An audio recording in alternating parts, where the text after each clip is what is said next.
The story begins in 1993 with Jack Murdock sprinting down a busy street of Hell's Kitchen, driven by sheer panic as he races toward his son. Matt Murdock has just been caught in a terrible accident. An accident brought on when he instinctively pushed an elderly man out of harm's way, placing himself directly in the path of a truck carrying chemical waste. By the time Jack reaches him, the liquid from a ruptured container has already splashed across Matt's face and soaked into his eyes.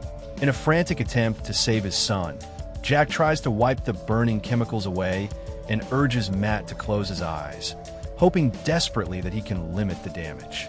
But the effort is futile. The substance has already begun to penetrate deeper, saturating the tissues and nerves. Jack's intervention comes too late to stop what is happening. The chemicals continue their corrosive work, destroying Matt's vision permanently. The moment the pain sharpens into the awful understanding of what he has lost, Matt lets out a cry filled with terror, an unmistakable realization that the world will never look the same again, because he will never see it again. His blindness is immediate, traumatic, and absolute. The film transitions to the present day. Matt, now an adult, sits inside a Catholic confessional, speaking to Father Cathal. He recounts memories of his childhood, of the bond he shared with his father, and of the difficult path that shaped him. But as he continues, it becomes clear that he is not seeking absolution for mistakes already made. Instead, he admits that he has come to the church seeking forgiveness for something he intends to do, something unresolved within him, something he cannot fully confess aloud. Matt stops short of revealing his true intentions, withholding the details from Father Cathal, even as he asks for spiritual guidance. In doing so, he makes clear that he is standing at the brink of choice he knows carries moral weight, one he feels compelled to act on despite the conflict it creates within him. That same night, a black-clad figure moves across the rooftops of Hell's Kitchen's industrial docks with fluid, precise movements. This is Matt Murdock transformed into something else, a vigilante in tactical black, his face concealed by a simple mask. Below, Turk Barrett supervises a crew of gangsters herding terrified young women toward a shipping container. The women plead for mercy in Spanish, and when one stumbles, a gangster raises his hand to strike her. From 50 feet away, Matt tilts his head and hears everything. The woman's terrified heartbeat, the gangster's breath, the metallic clicks of safeties being switched off. He moves like a shadow made flesh, dropping into their midst before they can react. The first gangster falls to a precise strike to the temple. The second tries to turn, but Matt sweeps his legs and drives an elbow into his spine. Turk pulls his gun and fires wildly, but Matt hears the hammer pull back and is already moving, rolling and coming up inside Turk's guard to deliver 3 lightning-fast strikes to his solar plexus. As Turk drops gasping, Matt turns to the huddled women and tells them in a low, rough voice to head toward the lights and find a police officer. He slams his fist against the container to make them move, and they run toward freedom. Turk raises a gun and fires toward Matt. The shot misses as Matt moves quickly out of its path. He closes the distance between them and strikes Turk repeatedly in the face, delivering precise blows until Turk collapses. Matt leaves him on the ground, unconscious but alive, positioned where the arriving police will easily find him.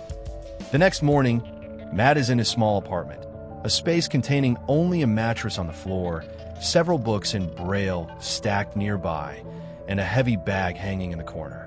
He sits on the edge of the mattress, removing the wraps from his knuckles, which are marked and bloodied from the previous night's activities. The movements are steady, methodical, and focused. His phone begins ringing on the floor beside him. Matt picks it up and answers. On the other end is Foggy Nelson, his closest friend and newly established law partner, calling to remind him that this is the day they will be visiting the office space designated for their firm, Nelson and Murdock, attorneys at law. Foggy's tone indicates casual energy as he mentions the upcoming appointment and references the possibility that Matt may have been out late with a woman. Matt listens as Foggy continues speaking, then ends a call. Across the city in a nice Upper West Side apartment, Karen Page pours orange juice with shaking hands, her eyes distant and glassy. She moves like a sleepwalker, controlled by an unseen force. A smooth, hypnotic voice instructs her to retrieve the gun from the drawer, and she obeys with empty compliance. The voice guides her to the living room, where her parents sit comfortably and unsuspectingly on the couch, her mother reading, her father working on a crossword puzzle. Karen raises the gun and fires twice. The bodies slump. Then, like a switch flipping, the purple glow fades from her eyes, and Karen sees the gun in her hand, the blood, the bodies of her parents. She drops to her knees between them, screaming for help, her hands hovering uselessly over the wounds. The NYPD crashes through her door moments later, finding her covered in blood with the gun at her feet. Though she protests that she didn't commit this crime, they force her to the ground and cuff her as she keeps repeating that she didn't do this. At the shabby but clean Nelson and Murdock law office, Foggy hangs their hand-painted sign while Matt runs his fingers along the desk, feeling the wood grain. Foggy jokes about the smell of mold and broken dreams being the Hell's Kitchen starter package, and they share an easy camaraderie about their Columbia Law School friendship. Then Foggy receives a call from an officer about Karen Page's arrest.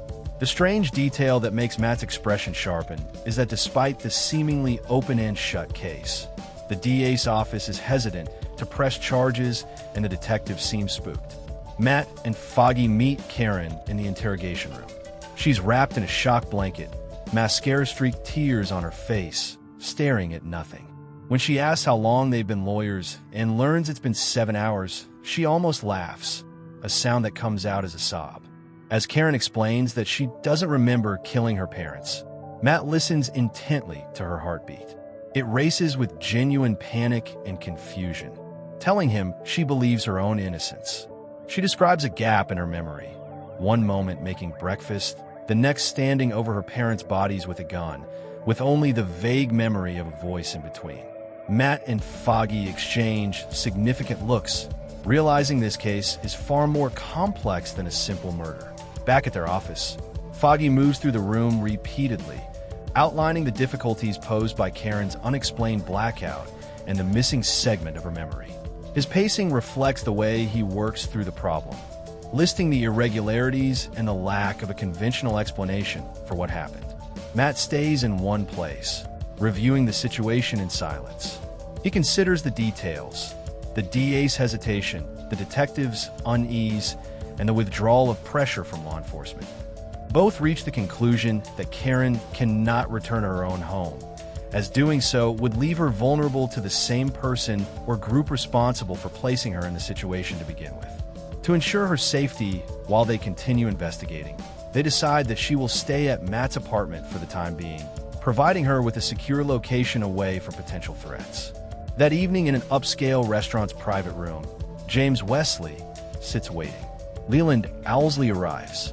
Wesley, speaking on behalf of his employer, expresses concerns about the previous night's incident at the docks where women were freed by a masked vigilante.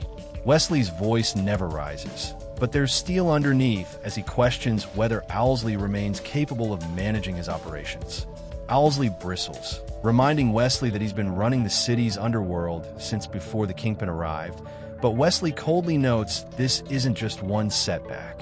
The tension thickens when Zebediah Killgrave enters. He dismisses concerns about the masked man and speaks philosophically about vigilantes and criminals both believing they're above the law. The real question, Killgrave muses, is what's the difference between them? Killgrave reveals his plan. By the end of the week, the streets will run red with the blood of corrupt officials, killed by their own citizens under his control. The people will beg for someone to save them, to give them control, and Fist's organization will provide it. Wesley wants results rather than philosophy, and after Killgrave leaves, Owlsley expresses concern about the man's instability. Wesley's thin smile carries both statement and threat as he reminds Owlsley that everyone is replaceable. At Matt's apartment that night, Karen sits on the couch in a borrowed sweatshirt, holding untouched tea. When she questions why Matt is helping her, he explains that someone went to great trouble to frame her, which means they're afraid, possibly of her. As they talk, Karen remembers processing an unusual loan 6 months ago for a Hell's Kitchen development project with huge money being funneled through shell companies.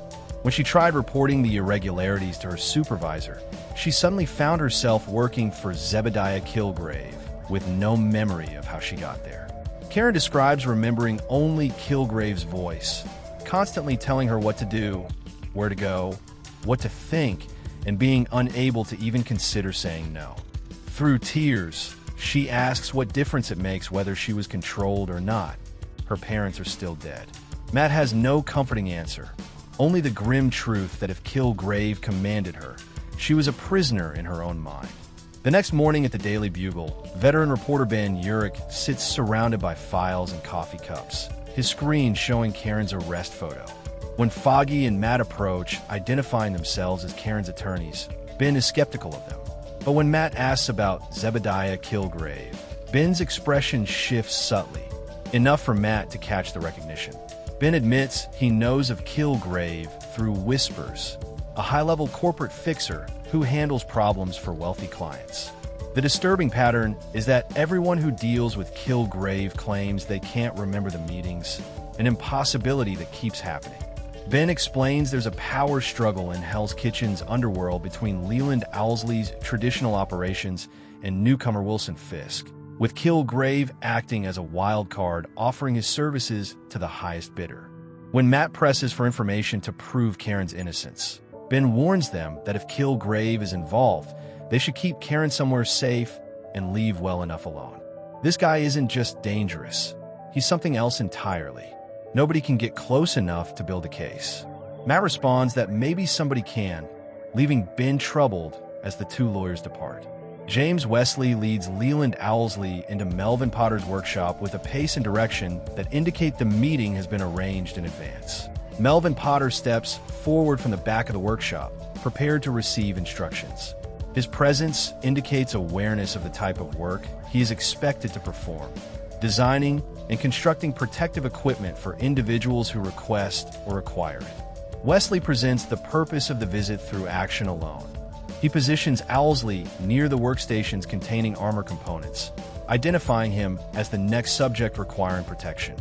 Wesley communicates through placement and arrangement of documents that Owlsley cannot withstand another confrontation under current conditions. The implication is that armor must be constructed to compensate for this deficit. Melvin examines the provided information and the physical characteristics of Owlsley. Wesley then conveys the strategic consequence through his placement and handling of the documents. If Owlsley fails again during a confrontation with the masked man, the failure will extend beyond personal harm. It will reflect operational weakness and bring repercussions from the structure above them. The courtroom is filled with a tense, expectant silence. The district attorney enters with an air of finality, carrying a slim folder tucked beneath one arm. The judge calls the court to order. The DA steps forward, presenting the folder to the court. Inside are key findings from the early stages of the investigation. Security footage showing Karen moving with an unnatural lack of awareness. Forensic analysis contradicting the original assumptions of the police. Toxicology results indicating the presence of an unexplained compound in Karen's system. Each piece of evidence, when viewed together, undermines the entire case against her. The DA explains that the new findings do not support moving forward with prosecution. The concept being conveyed is not that Karen is definitively innocent, only that the evidence no longer reaches the threshold required for the state to continue.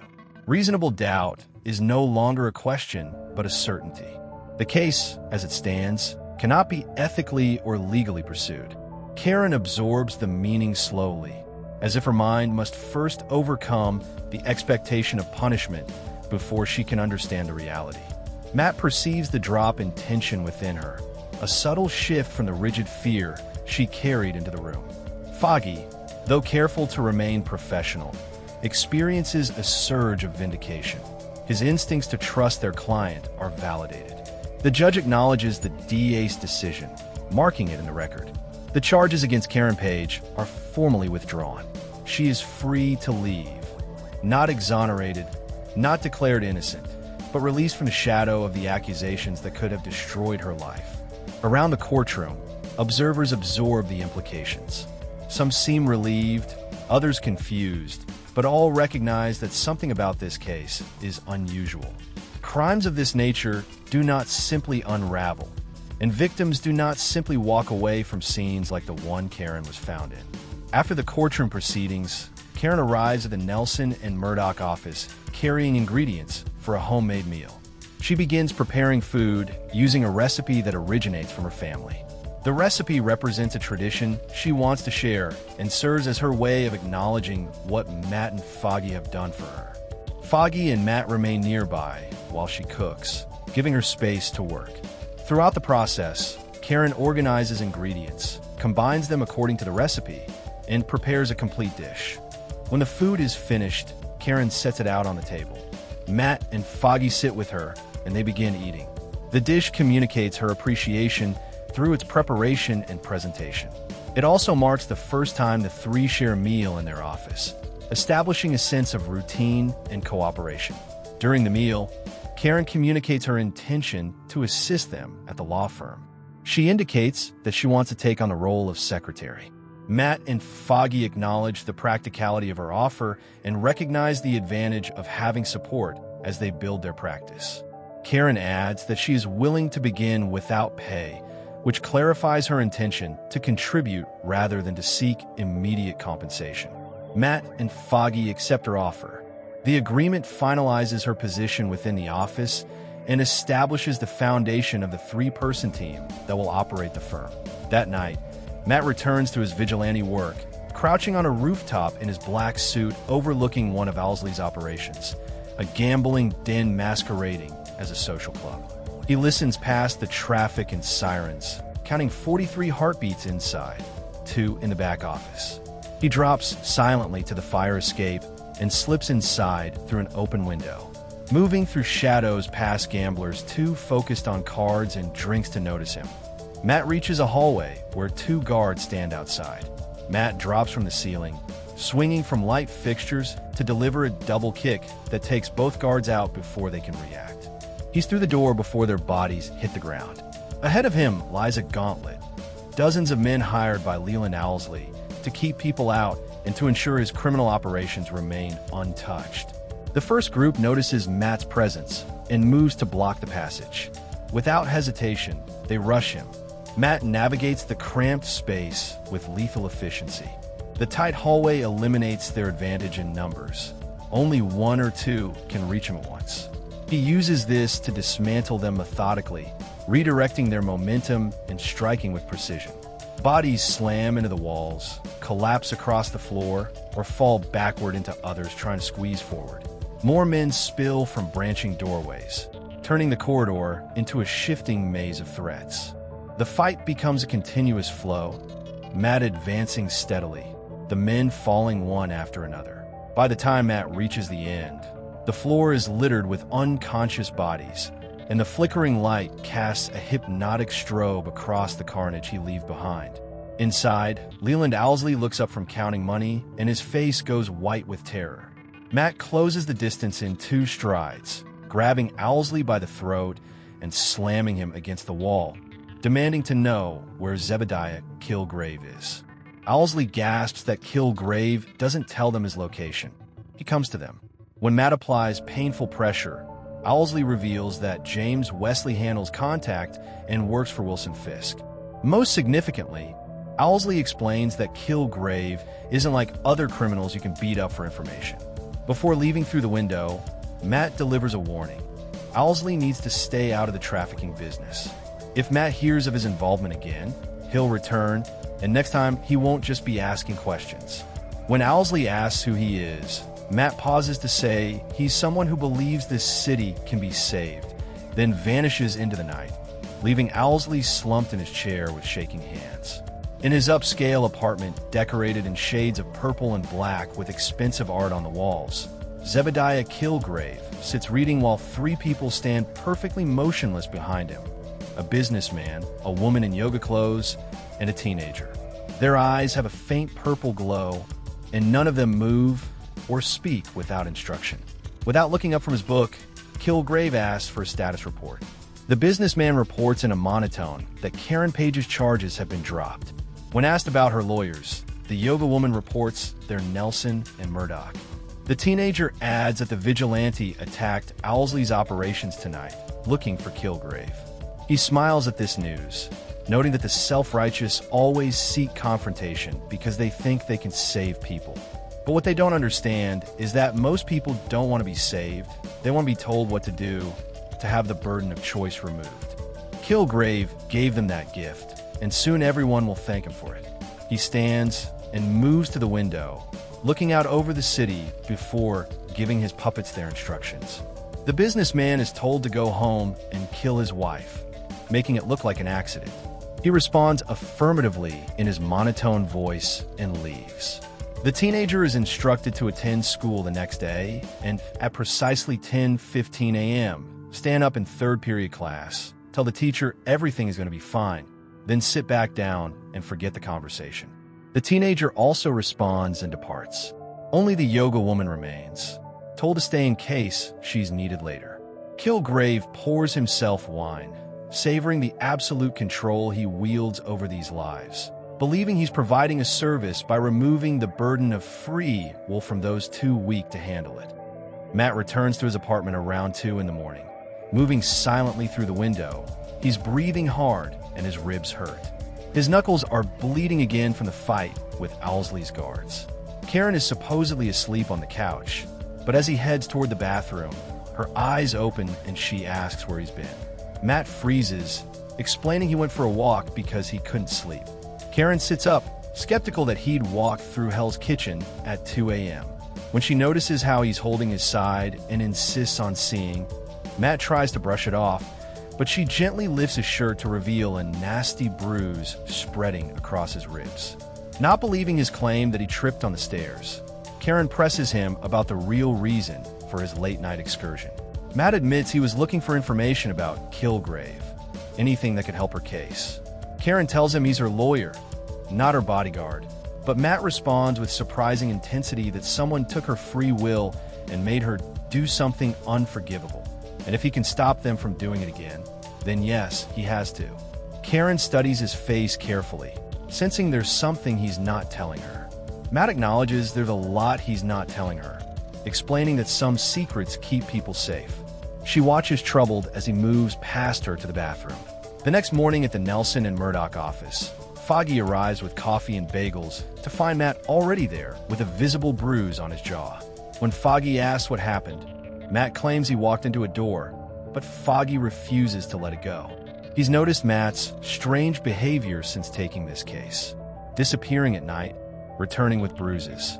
Matt finally explains that he believes Karen's case connects to something much bigger, with Owlsley and Killgrave all part of a network rotting the city from within.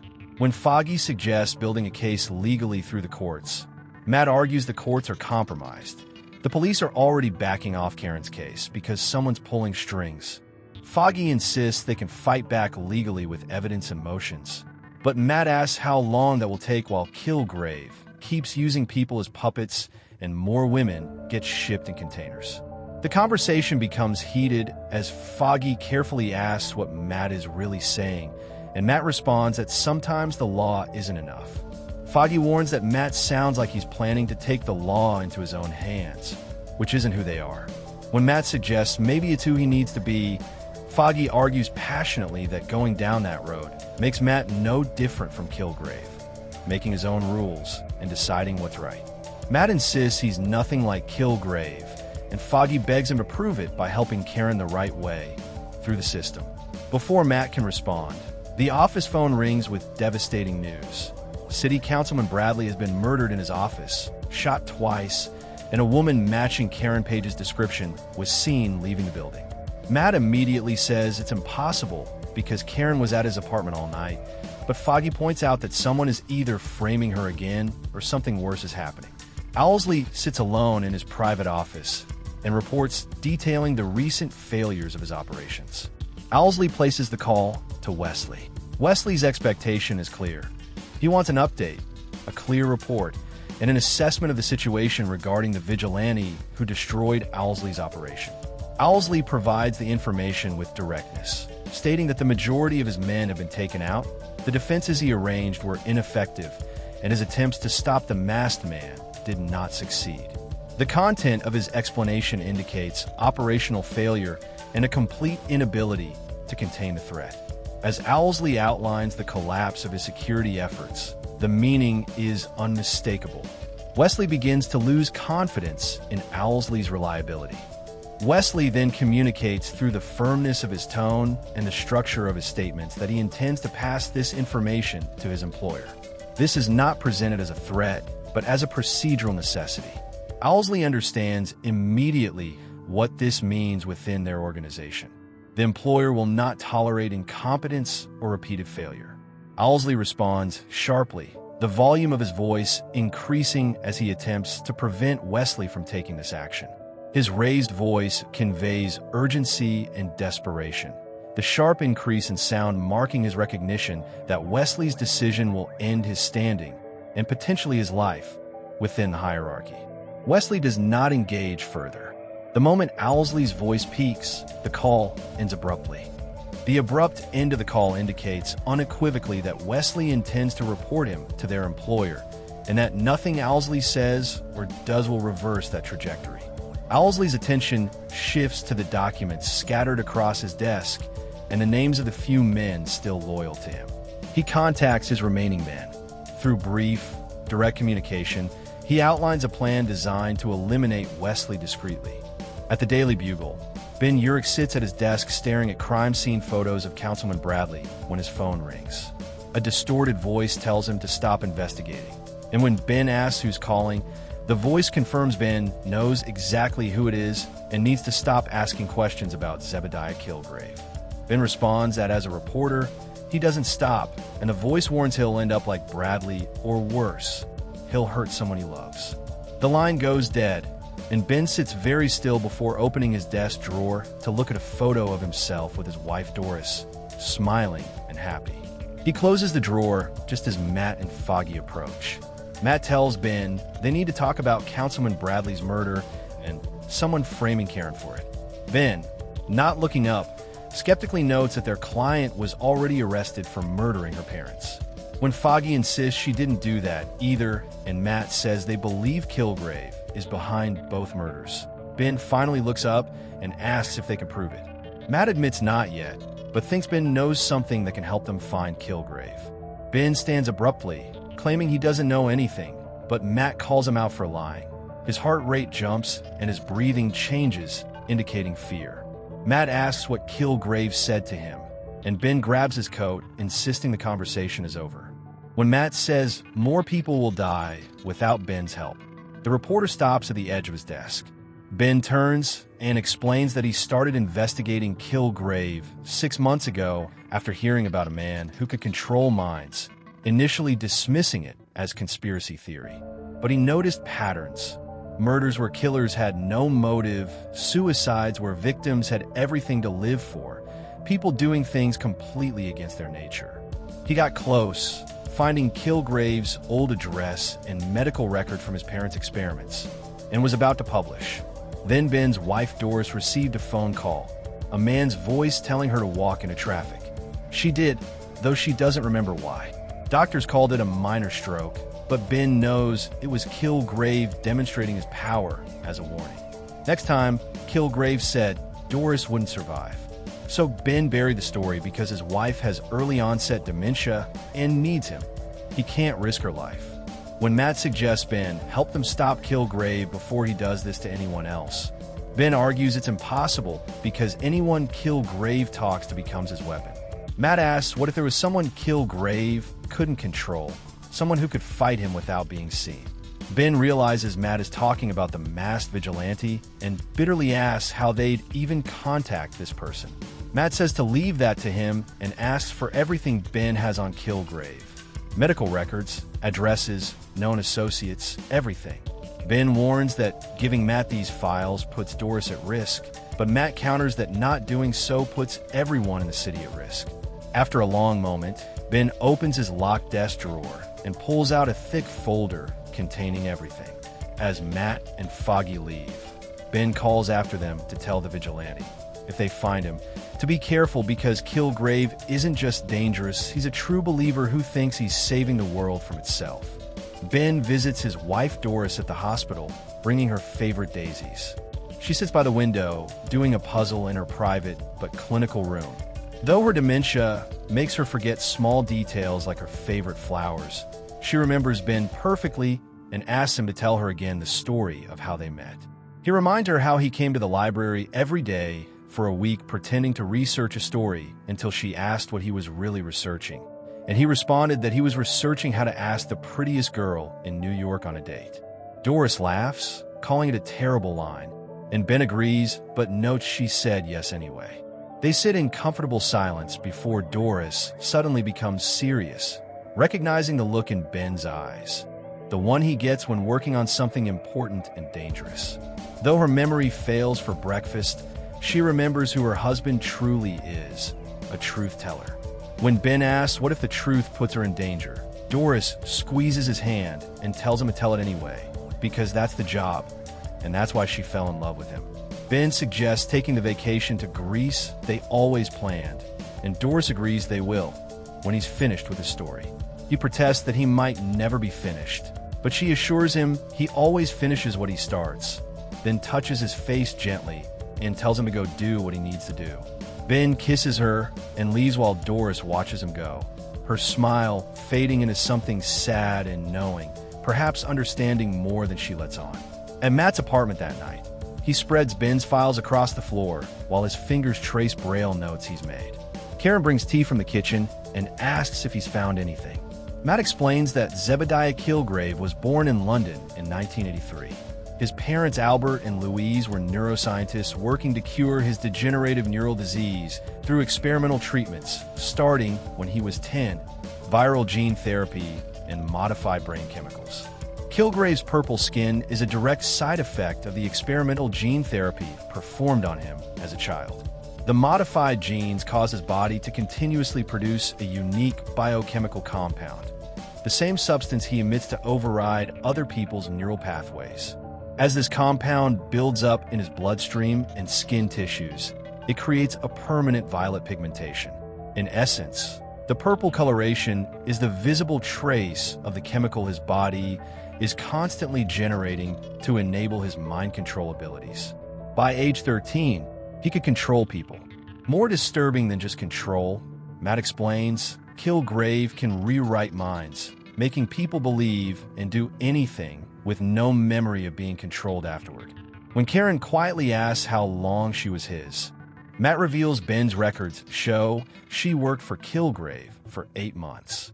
Karen sits down heavily, realizing she lost 8 months of her life with no memory of any of it.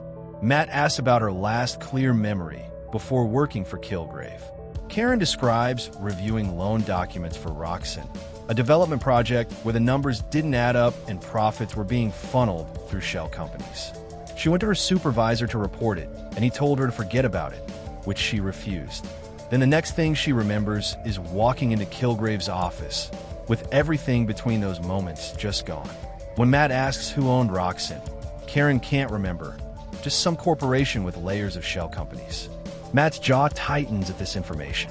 He needs Karen to try remembering everything about her time with Killgrave, where they went, who she saw, any detail, no matter how small. Karen protests that she doesn't remember, but Matt explains the memories are still there, just buried, and sensory details like sounds and smells can sometimes bring them back. Closing her eyes, Karen focuses and remembers music, classical, playing constantly in his apartment. Mahler, she thinks. She remembers the smell of his expensive European cologne. And purple. Everything was purple, the curtains and furniture, like he was surrounding himself with his own color. When Matt asks about the address, Karen recalls the Upper West Side, somewhere in the 80s, maybe near Central Park. Matt nods, filing all of this away. Matt moves through the Upper West Side in a montage of focus hunting, approaching each building and tilting his head to listen past walls and windows into the apartments themselves. The first building has families, children crying, television noise. Wrong. The second has a party with loud music and laughter. Wrong. The third is mostly empty with just elderly residents. Wrong. At the fourth building, Matt pauses and listens harder. There, Mahler's Symphony No. 5 faint but distinct, coming from a high floor. Underneath the music, he detects heartbeats. 3 people standing perfectly still in an unnatural synchronization. He's found his target. Matt slips past the doorman while he's distracted and takes the stairs, moving silently up 20 flights to floor 18. He approaches apartment 18C and presses his ear to the door, confirming what he heard. Music, breathing, for heartbeats with 1 calm and 3 synchronized unnaturally.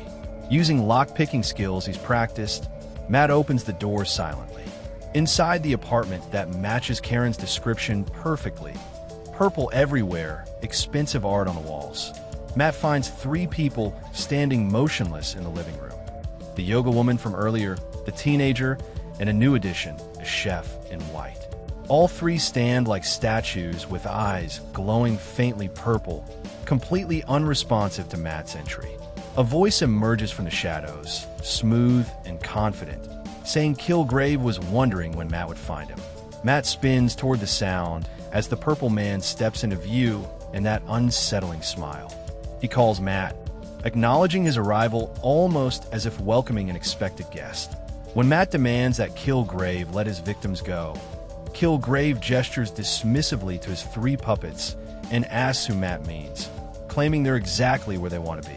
He makes them confirm in perfect unison that yes, they want to be there. Matt accuses him of controlling them, but Killgrave prefers the word guiding, explaining that these people were lost and wandering through life without purpose, and he gave them purpose. Matt argues that Killgrave took their free will, which makes the purple man laugh. He launches into a philosophical speech about free will being a meaningless concept. When does anyone in the city truly exercise free will? They follow orders from bosses, government, and society. Killgrave simply cut out the middlemen. When Matt accuses him of murdering Councilman Bradley, Killgrave points to the yoga woman named Angela and notes that technically he didn't touch the councilman. She did, and she was happy to do it. Matt insists she had no choice, but Killgrave counters that everyone has a choice. Angela chose to listen to him, just like Matt chose to put on a mask and beat people in alleys. In Killgrave's twisted view, they're not so different. Both vigilantes taking justice into their own hands, both deciding who deserves punishment. The only difference, Killgrave claims, is honesty. He admits what he is while Matt hides behind a mask, pretending to be a hero. Matt maintains that what Killgrave does is slavery and torture, stripping away everything that makes people human. But Killgrave sees it differently. He's removing the burden of choice, the anxiety of decision-making, the weight of responsibility. His victims are happier under his control, he insists, free from the crushing weight of their own autonomy.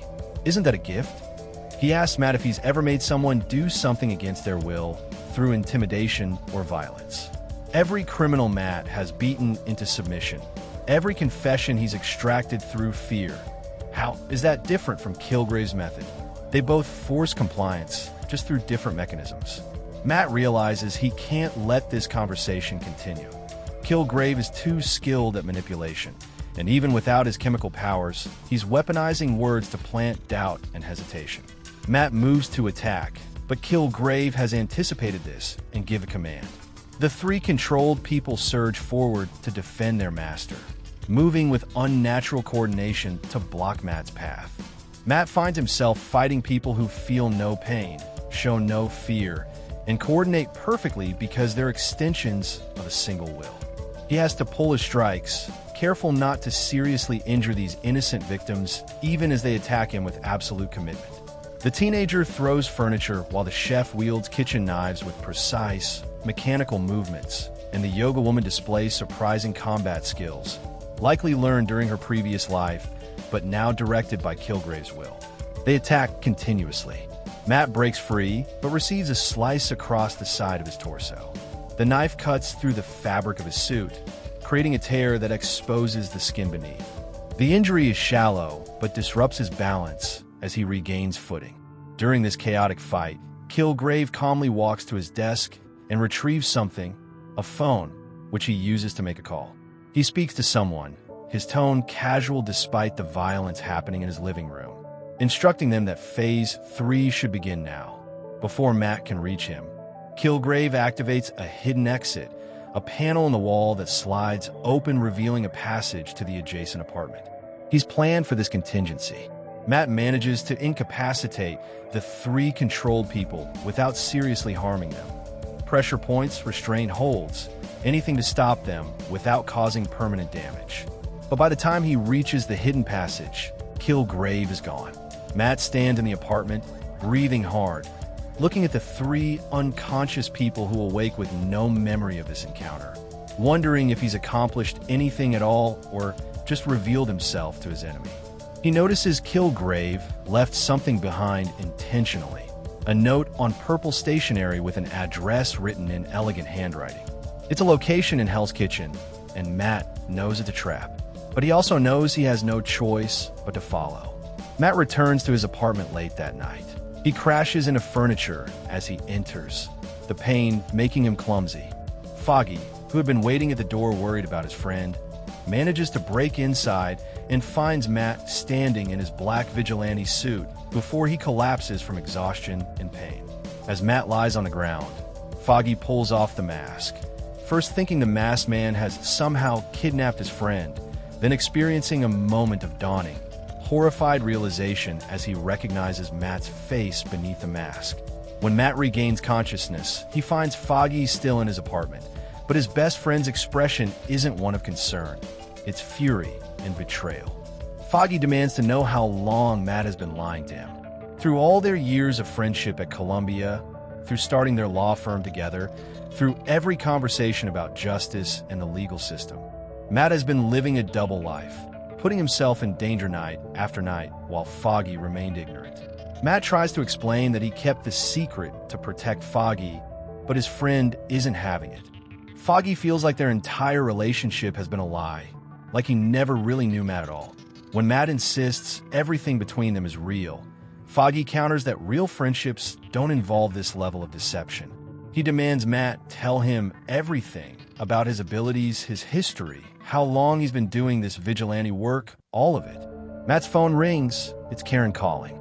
Foggy answers and tells her Matt was in a car accident, but will be fine, then hangs up before she can ask questions.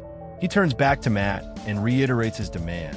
Tell him everything, right now, or their friendship is over.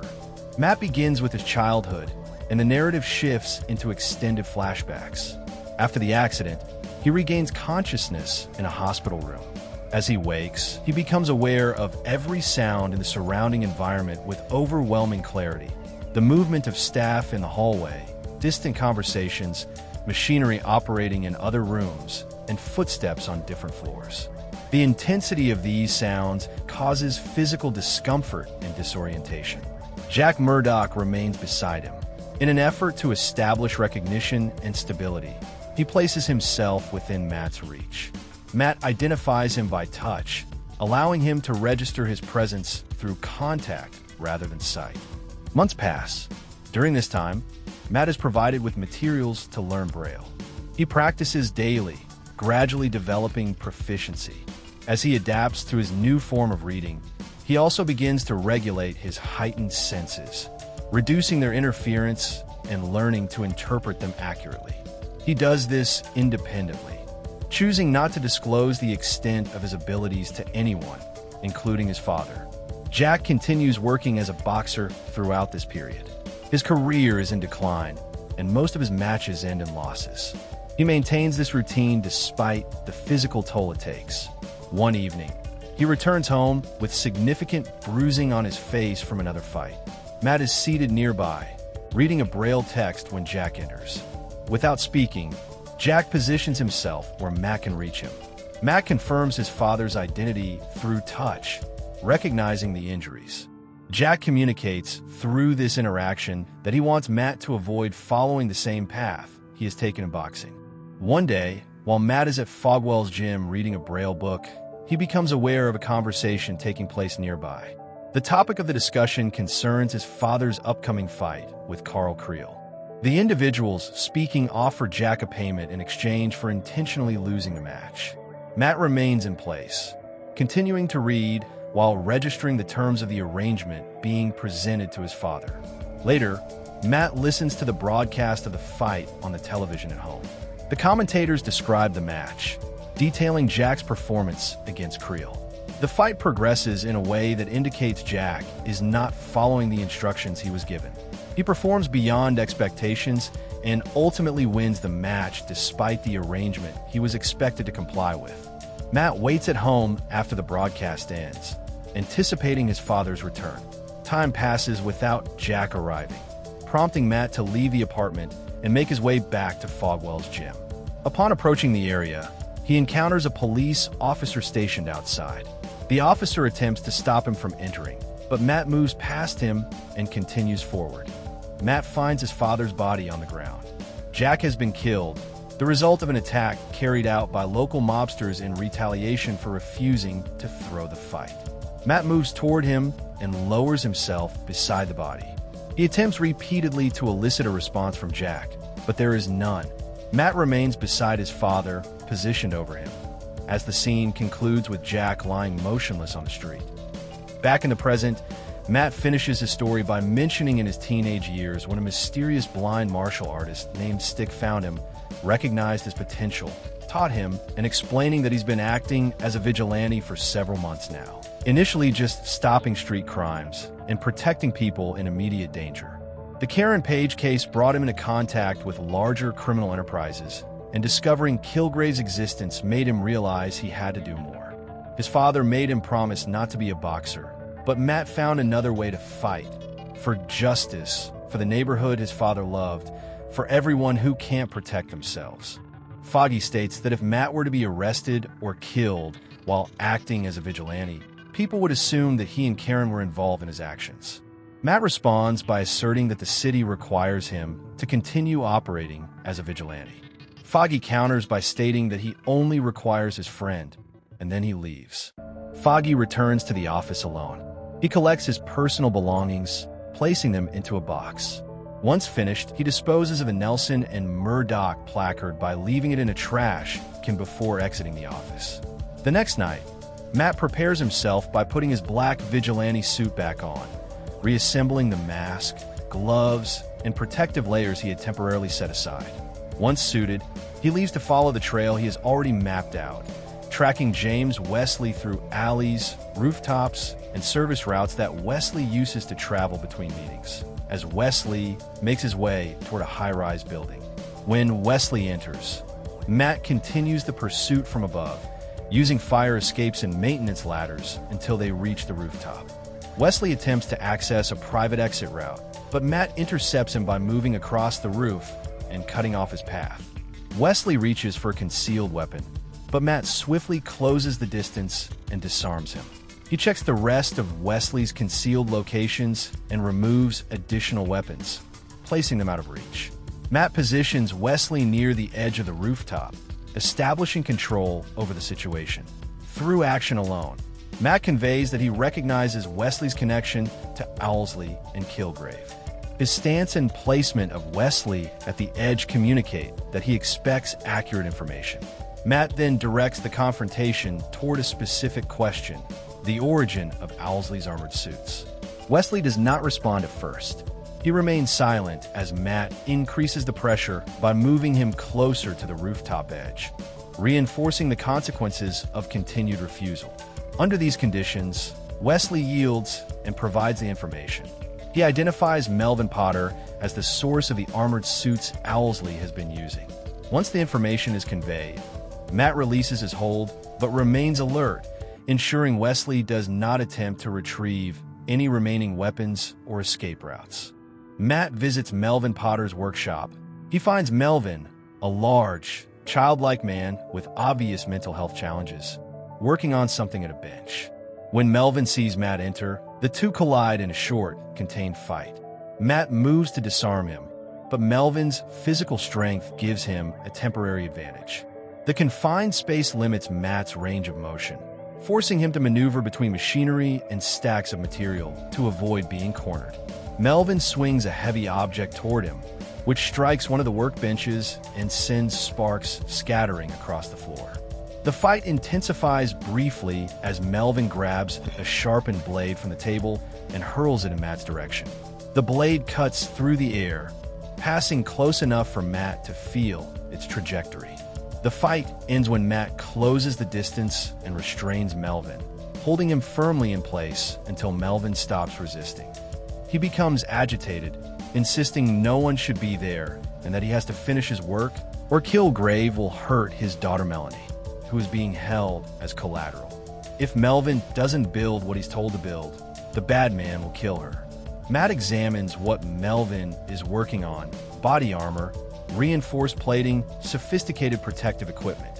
Melvin has been building suits for Owlsley and Killgrave, forced into criminal complicity through threats against his daughter. Matt promises that he'll protect both Melvin and Melanie if Melvin helps him. But Melvin is skeptical. How can Matt protect anyone when he can't even see? Matt demonstrates by moving through Melvin's workshop in the dark after Melvin shuts off the lights, navigating perfectly around obstacles, and even catching tools Melvin throws to test him. Convinced of Matt's abilities, Melvin agrees to help.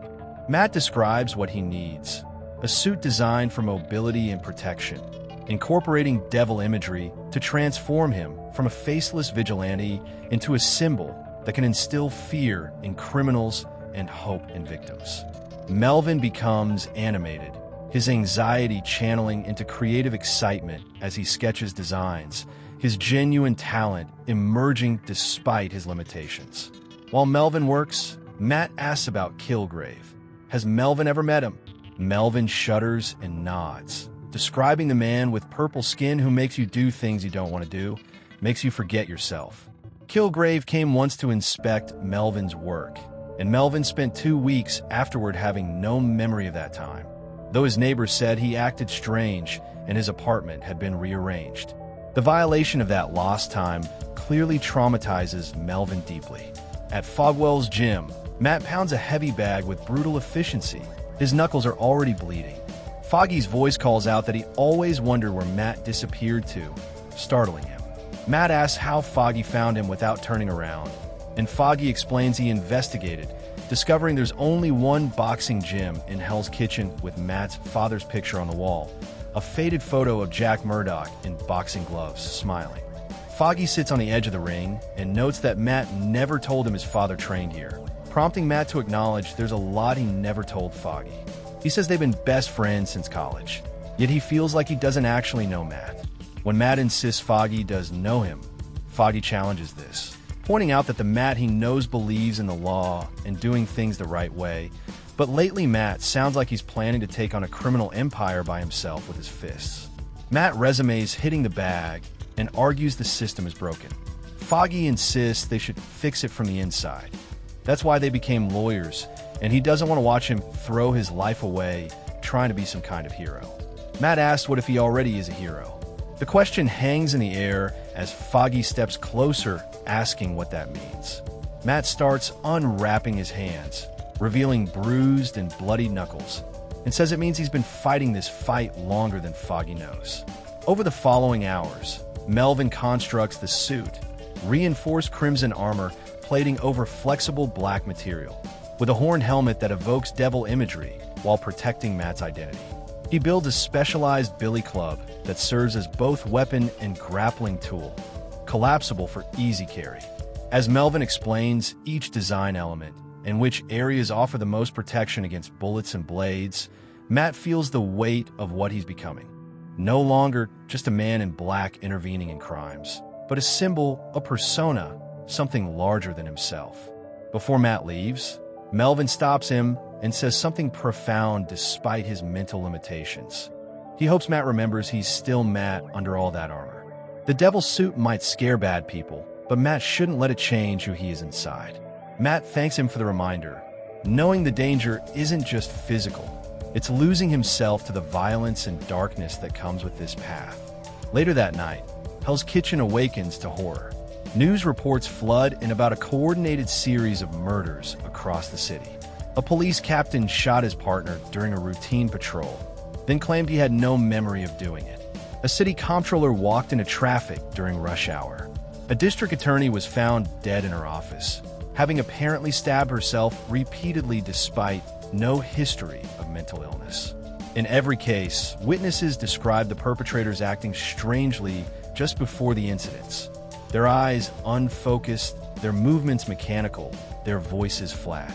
And in every case, the victims were officials who had been investigating corruption in Hell's Kitchen development projects, specifically those connected to Roxanne and the Kingpin.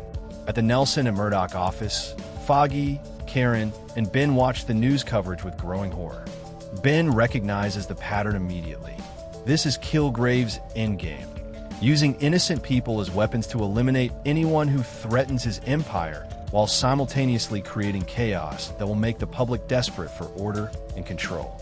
It's psychological warfare on a city-wide scale. At the Daily Bugle, Ben Urich sits at his desk in the empty newsroom, staring at the article he's written.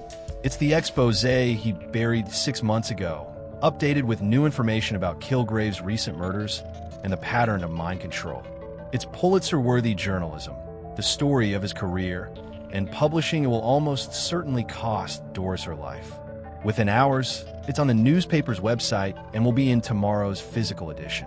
He exposed Killgrave, named him publicly, and connected him to the murders. There's no taking it back now. Meanwhile, Matt is swinging across rooftops with his billy club as Daredevil for the first time. The red suit makes him more visible than his previous black outfit, which is intentional. He's not hiding anymore. He's announcing himself as a permanent presence, a protector of this neighborhood. Daredevil changes direction, swinging down from the rooftop to land silently behind the crates where Ben has positioned himself. The reporter spins at the sound of displaced air, his hand moving toward the small canister of pepper spray in his jacket pocket, the only weapon he's brought to this confrontation. Ben's eyes widen as he takes in the figure before him. The previous encounters were with a man in black tactical gear, anonymous and practical. This is something else entirely, a costume that makes a statement. For a moment, Ben doesn't recognize Matt beneath the helmet. Daredevil speaks first. He asks what Ben is doing here, though the answer is obvious. Ben came to document this, to bear witness, to do what he's always done. Chase truth even when truth is dangerous. His camera is in his jacket, ready to record whatever happens inside that warehouse. If Daredevil falls, if Killgrave wins, someone needs to survive to tell the story. Ben explains in a whisper that he couldn't stay away. After sending his expose to print, after putting his wife at risk, after watching other reporters and officials fall victim to Killgrave's terror campaign, he needed to see this through. This isn't just a story anymore. It's personal. Killgrave threatened Doris, made Ben bury his investigation, turned the pursuit of truth into a choice between professional duty and love. That violation demands witness, demands accountability. Daredevil enters through a high window, landing silently on a catwalk above the main floor. Below, he sees them, ordinary citizens standing in perfect rows like soldiers. Men in business suits, women in casual clothes, even 2 teenagers. All of them staring straight ahead with that faint purple glow in their eyes. And at the center, sitting casually in a chair like a king on a throne, is the Purple Man.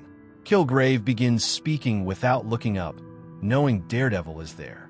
He welcomes the devil of Hell's Kitchen to his kingdom of the willing. These people came to him seeking purpose, seeking someone to tell them what to do, what to think, how to be. And he gave them that gift. They're happier now than they've ever been, freed from the tyranny of choice. Daredevil drops down to the floor, landing in a crouch.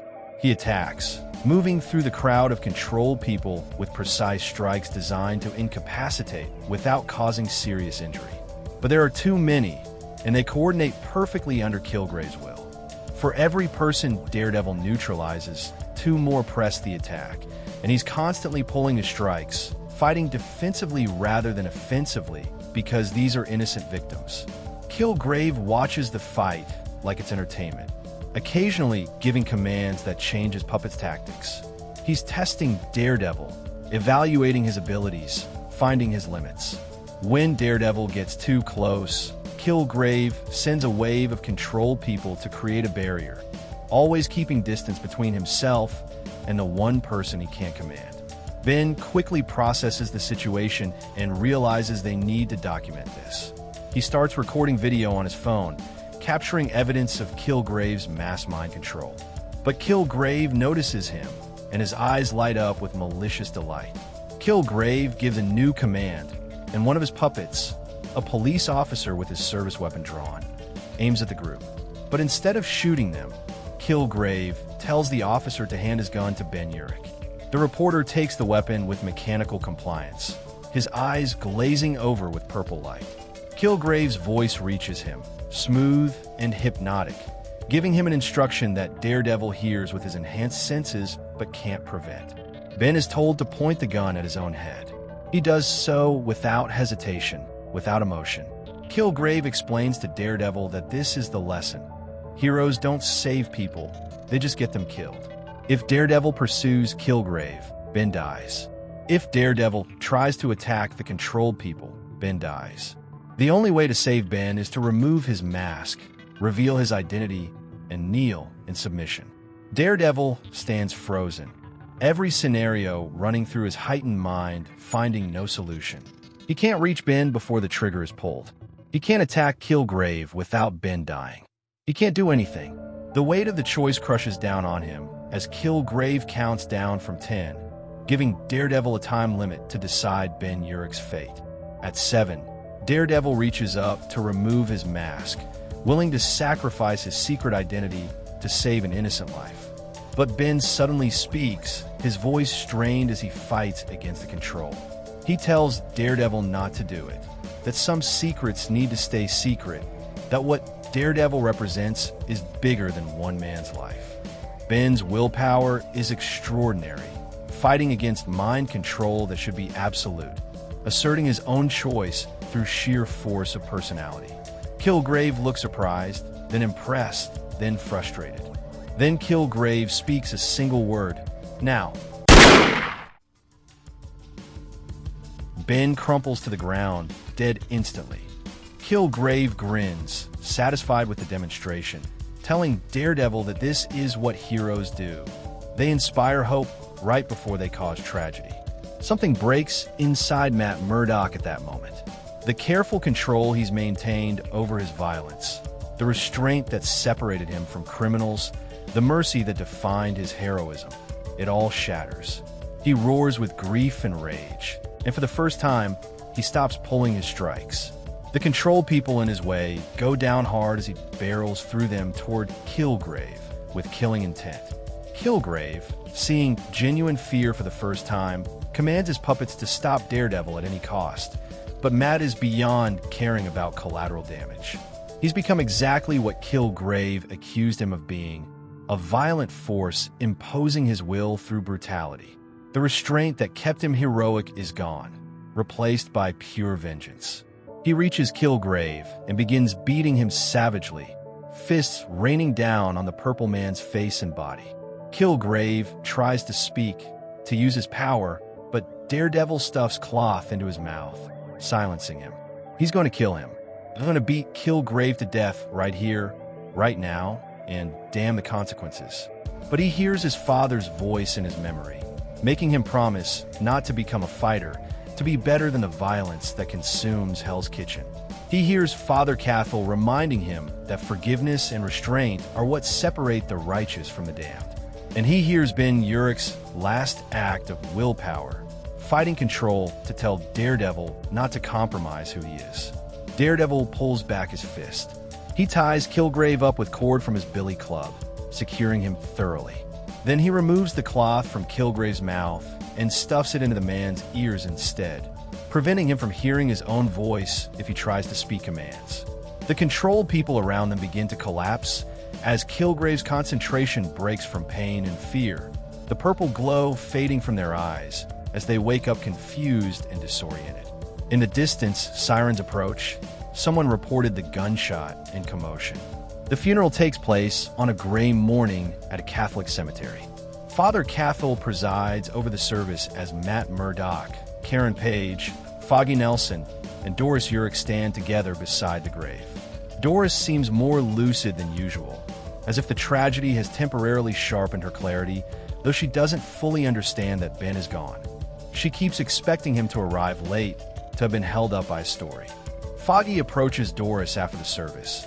tearfully apologizing and blaming himself for pushing Ben into danger, feeling responsible for his death. Doris takes Foggy's hands and assures him with surprising firmness that Ben never took on anything he wasn't interested in. He pursued truth as a reporter until the very end, and that was his choice. Nobody forced him. She adds that Foggy shouldn't worry about her because Ben took out a good life insurance policy years ago, practical even in tragedy. Matt talks to Father Cathal about failing to stop Ben's death, about failing New York City as Killgrave's victims pile up. The priest tells Matt not to put all the blame on himself, that he did everything in his power and then some. But his words don't make Matt feel any better. The weight of Ben's death sits heavy on his shoulders, a reminder that even with all his abilities, he couldn't save everyone. Karen places flowers on Ben's grave and returns to the office with Matt and Foggy. The limousine moves through the city with the steady confidence of a vehicle used to carrying someone important, someone protected. Wesley sits inside, reviewing documents and plans that reflect the quiet efficiency of his work. Eventually, the route changes. Wesley notices the shift not through abrupt movement, but through the gradual realization that the limo is no longer following familiar paths. Without warning, the limo surges forward at a higher speed. Then the front driver's door swings open. At full speed, the driver abandons the vehicle, launching himself out and rolling across the pavement until he comes to a stop. The limo races toward the docks with no hands on the wheel, no foot on the brake, no intention of stopping. It barrels past the final stretch of asphalt, crossing the boundary between land and the wooden planks of an old pier. The impact with the river is sudden and absolute. Water surges around the vehicle, flooding through seams and openings as it begins to sink. The next morning brings a bittersweet moment as Karen reads the Daily Bugle article about the Purple Man's arrest. His article that he finished and published posthumously, detailing everything about the mind controller. The headline calls the arresting figure Daredevil, a nickname some witness gave based on the horn costume. Karen jokes about the name and the costume, trying to find lightness in the darkness. Foggy finishes attaching their office sign, now somewhat famous after the media coverage of their involvement in taking down Killgrave. Although they're happy justice prevailed and that Killgrave is in custody in a special facility where he can't speak to guards or other prisoners, Karen remarks that it won't erase what they've been through or bring back Ben.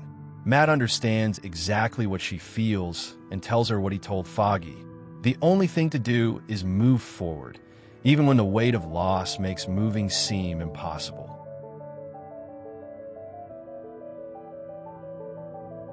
In Fisk Tower's penthouse office, Leland Owlsley arrives for a meeting he was summoned to attend.